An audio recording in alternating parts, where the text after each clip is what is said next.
All my UFC fans out there, man. UFC 305 is here this Saturday going down. Battle of Africa for the belt, man. If y'all know what I'm talking about, we're talking about Stylebender versus DDP, Duplessis, whatever his name is. He is the defending champ. He just beat Sean Strickland for the belt. This set up the Battle of Africa from South Africa. This dude, Stylebender, let me start this over. Let me start with the bottom of the card. I just want to give my predictions on the UFC 305 card. I'll start from the bottom and work my way up to the main card. I'm just excited for this battle because I think it's going to be a good one. A lot of backlash going on behind the fight. We're going to see who the better man is. But anyways, to start the card off, we got Li Jingliang, 19-8 versus Carlo Prates, 19-6. This is in the welterweight division. I like Li Jingliang, so I'm a rock with him. I've seen more fights of him. He looks like the better fighter than me. I think he can get old dude out of there with a knockout in that welterweight division. The next fight on here is a heavyweight fight. We got Jairzinho Rozenstruik, 14-5 versus Tua Taveira, 15-7. That is a heavyweight fight. Looking at both of these fighters, man, Rozenstruik is a smaller heavyweight, but he got the power of a heavyweight, if that makes any sense. Probably don't, but he got the power to knock out heavyweights. But I don't know, man. I can't see him being Tua Taveira. Tua Taveira has become a fan favorite. A lot of people love him. A lot of people love him. They go crazy for this dude. And you know, like when UFC, when you get that fan favorite, sometimes as they start getting older, if they take a couple of losses, they end up getting knocked smooth the fuck out. Taveira has been getting his ass kicked. Like I'm talking about, people been putting a whole foot up his ass these last couple fights. So he is in desperate need of a win. Definitely when it comes to Dana White, because as I always tell y'all, if you lose about 4-5 fights in a row, Dana would give your ass the boot. You're gonna end up at Bellator, or you're gonna end up on Bare Knuckle or some shit. No, there's nothing bad about that, but everybody knows UFC is the main MMA. So even as you get older, man, you still want to be put in place to win fights, not just be out there getting knocked out and getting clapped for after getting your ass whooped. Like nobody wants to see that. I'm gonna rock with I hate to go against Rozenstruik. I just think he's gonna be too small for Taveira. I think Taveira will be able to put that pressure on him and knock him out as well. So I'm gonna go with Tua Taveira to win. I'll say round 2 knockout. Third fight on this card, we have I ain't gonna Jag Buddy first name, so I'm gonna go with Gamrot, 24-2 versus Dan Hooker, 23-12. Dan Hooker done put on a lot of muscle. He looks like he's ready to fight. As we know, muscle don't mean everything. You can go up in that motherfucker with a 12-pack and get knocked smooth the fuck out the octagon. So Gamrot, he's coming off a devastating loss. Nobody expected him to lose his last fight. I'm gonna rock with Dan Hooker, man. Dan Hooker with the blonde hair is a different animal. He looked like he's ready to fight. He looked like he's ready to make that run at the lightweight title again. So I'm gonna rock with Hooker to win this one, and Gamrot to lose 2 in a row. Co-main event of the evening, we got Kai Kara France, 24-11 versus Steve Erceg, 12-2. This is in the flyweight division. I like Kai Kara France in this fight. I just think for that division, when you a small dude, I think that's 125, I want to say 125, 130. At that weight, man, them little dudes, they be throwing 50 punches, but once they get to landing, they the type that they get them knockouts of the night. So I'm gonna go with Kai Kara France, and I think that he can win this one by, I want to say by knockout, but I think he'll go to decision. I think he'll win by unanimous decision.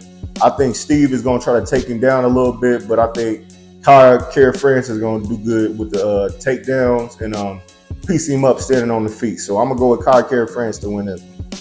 Main event of the evening, we got the defending champ, Dricus Du Plessis, aka DDP, defending his middleweight title with the record of 21-2 versus the returning Israel Adesanya, aka Stylebender, coming in at 24-3.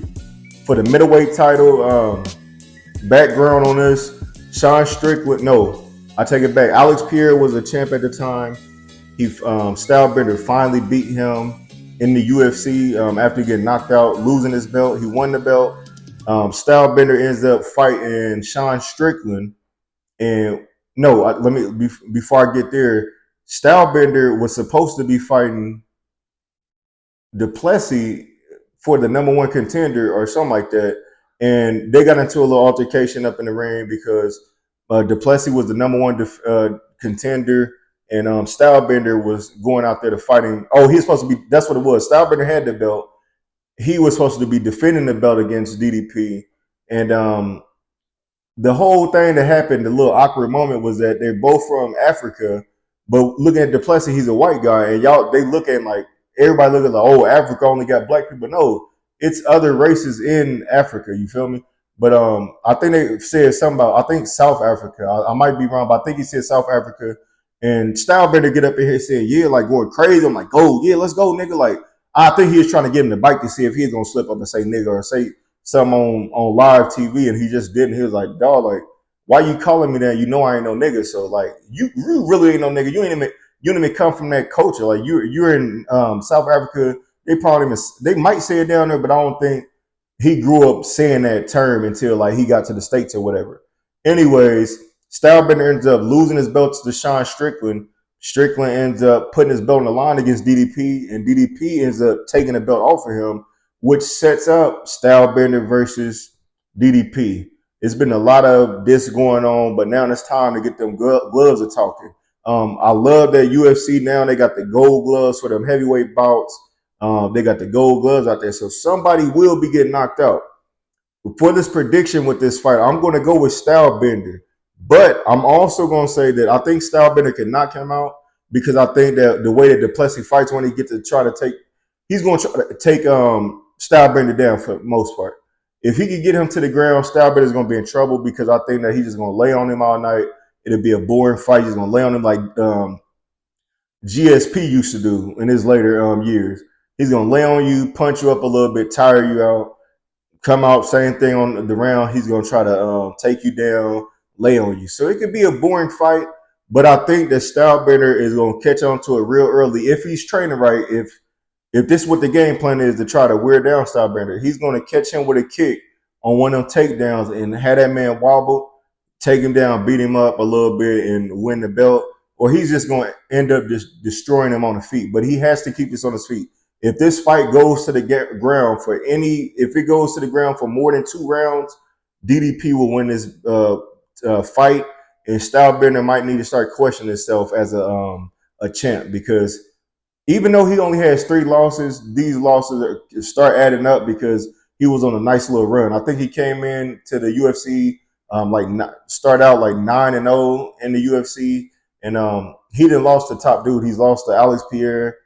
He's lost to Sean Strickland, and I can't think of who else he lost to. But Jan something. He was at the light heavyweight. That's when he went up to fight for the belt, try to fight for the light heavyweight belt. But he's lost the quality opponents, man. But like I said, Duplessis, he's one of them wrestling dudes, man. So like I said, this could be a boring fight, or it could be a knockout of the night with Stylebender getting that belt back at that middleweight division. So final predictions for this card again. I am going with the opening bout, Li Jingliang, Tua Tavasa, Dan Hooker, Kaya Kara-France, and I'm going with Stylebender to win his middleweight title back. I'm gonna do a little parlay on FanDuel.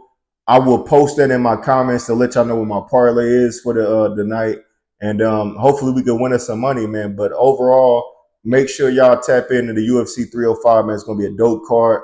Every time they got a heavyweight bout on there with the championship battle and some top contenders, pretty much for the whole card is going to be a fire card.